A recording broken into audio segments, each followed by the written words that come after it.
Hello and welcome to Mr. Randy's Wine and Spirits. I'm Mr. Randy and my sinuses are starting to block up. So let's get it going, shall we?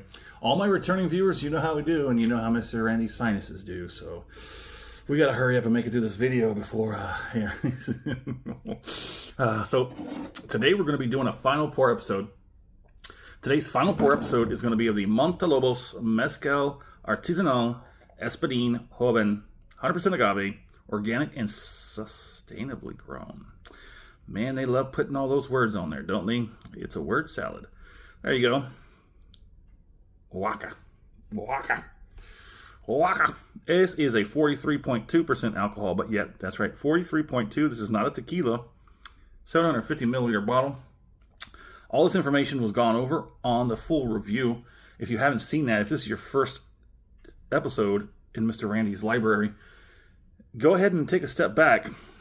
And while I go over it real quick with you, all my new viewers, Mr. Randy, that's a three-part series. Part one, off the rip, get it home, crack it open, have my first pour, compare it. Well, I'm sorry, I messed that up. Get it home, crack it open, have my first pour, share my first impressions with you because that's what we do. Part two, full review. It's kind of hard because it's got a lot of labels on it, but you can kind of see it right here.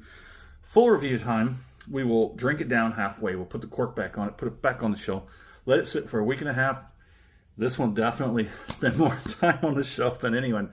This was my introduction into mezcal, and it was a rough one. It was a slow goer. More of that in a moment. So full review. I let it sit on the shelf and off gas, chill out, if you will. This one needed to chill out for sure. I go online to find as much information as I possibly can. I bring that back. We talk about it. I score it. Continue to drink it because part three, where we are here today, the final pour episode. Thusly, man, we have that final pour in that glass and we compare it to the first pour off the rip and everything in between. Now, the story behind this Montelobos, I asked for opinions and suggestions on which kind of mezcal I should get into as my first. We're just going to go with it. Oh, man.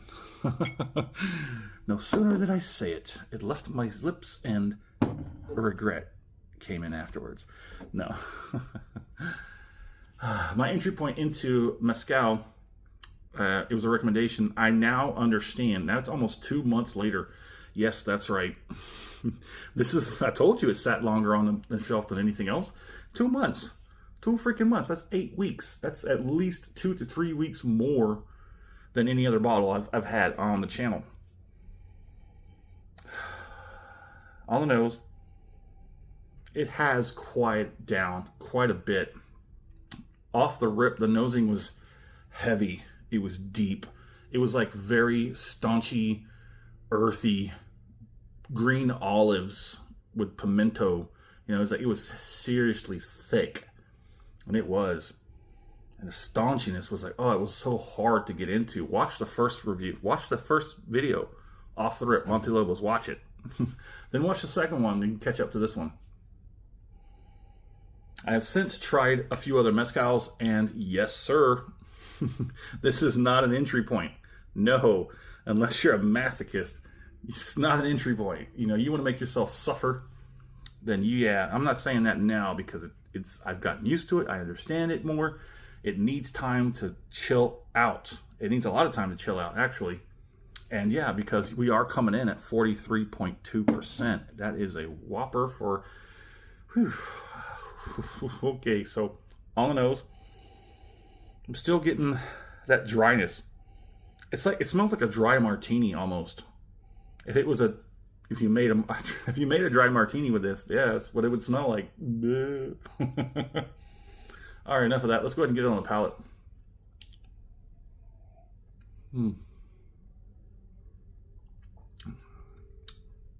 See, now that's beautiful, man. That is beautiful. So beautiful.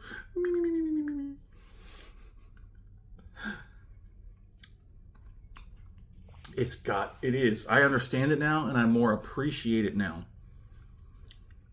That staunchiness, that sort of earthy, vegetal. I understand it now, and I appreciate it. It's not as overwhelming or as abrasive as it was off the rip. This is a highly recommended bottle that when you get it, you split it in half, put it in an old bottle, and let both of those bottles sit for, I'd say, a week. I would probably do the experiment I did. If you're new to the channel, I do experiments from time to time to test these theories, most of them my own, but then I come out with great data. So yeah, I would split this. On another one I did a few times actually. I don't think I recorded all of them, but what we would do, you would buy this bottle, knowing that it's going to be harsh on the first half. You would buy a second bottle, or take a second bottle that you have, whatever, wash it out, clean out, whoever.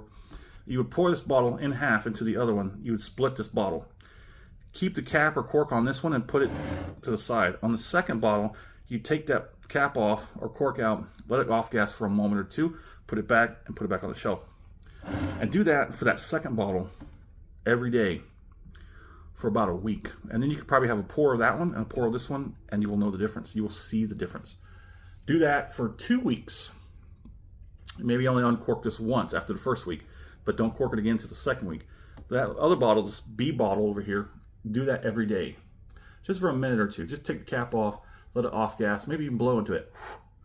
You know, just exchange the gases so it keeps refreshing that process. And by the time you're ready, you'll try one of each. I would try the softer one first, because this is going to be the harder one. You try that B bottle first. And that B bottle will be, this one is going to be a little more staunchy. Take that one first, that way you know you got a baseline. Once you have that one, you can tell this one's stronger. But if you had a third bottle or a second bottle that you didn't crack, I would suggest doing that as well. And that way you can tell the difference immediately off of the rip. When you first crack it, have a pour from that, and have a pour from this half bottle, and a bottle from bottle B.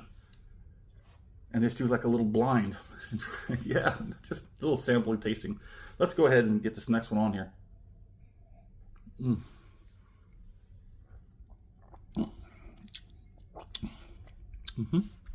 Oh yeah, that's very, very intriguing, very interesting. It's got good viscosity, transfers well to the mouth. Mezcal does not have as strict rules as tequila.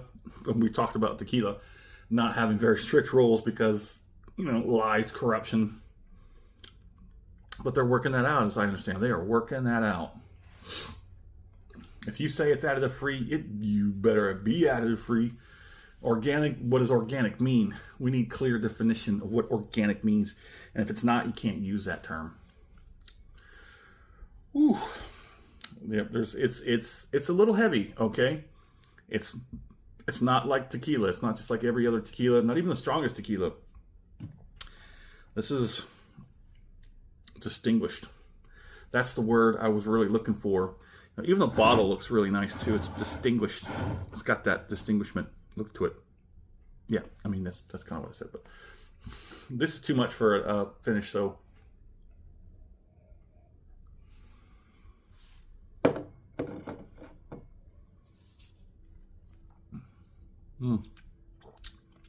a little bit of dryness on the finish. You know, and your lips and your gums are rubbing up against your teeth and it gets all squeaky. It's got good viscosity, transfers well to the mouth. The finish, I'm getting some good spices dancing across the tongue. Doesn't really happen a whole lot for Mr. Randy, but that's nice when it does. Even a little bit on the roof of the mouth, not a whole lot, but we get gums, we get cheeks, we get jowls. We even get a little bit of heat sitting in the back. Not a whole lot. I'm saying probably just surpassing a 1, but lots of good cheek action. The flavor is going to hang out for a little bit, but we're pushing 10 minutes, so that's why I'm not going to do the whole thing finishing today. But guaranteed, believe me, that ain't going to last the next hour. I'm going to sip off of that probably for the next hour while I do some more paperwork. It's got a good lengthy,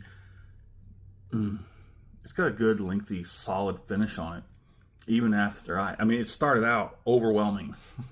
So if you're thinking about getting this bottle, I highly recommend that you take my advice. Maybe you can, when you open it up and you split the bottle, maybe have a pour, just so you get to understand how staunchy that thing is.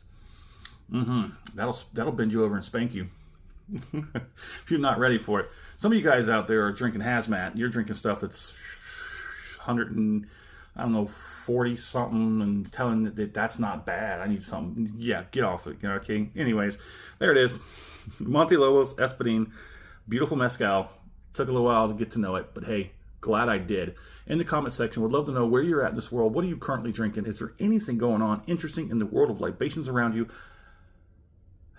And as always, well, if you've had the Montelobos, let's talk about it. And as always, thanks for stopping by here at Mr. Randy's Wine and Spirits. That's definitely a brilliant one.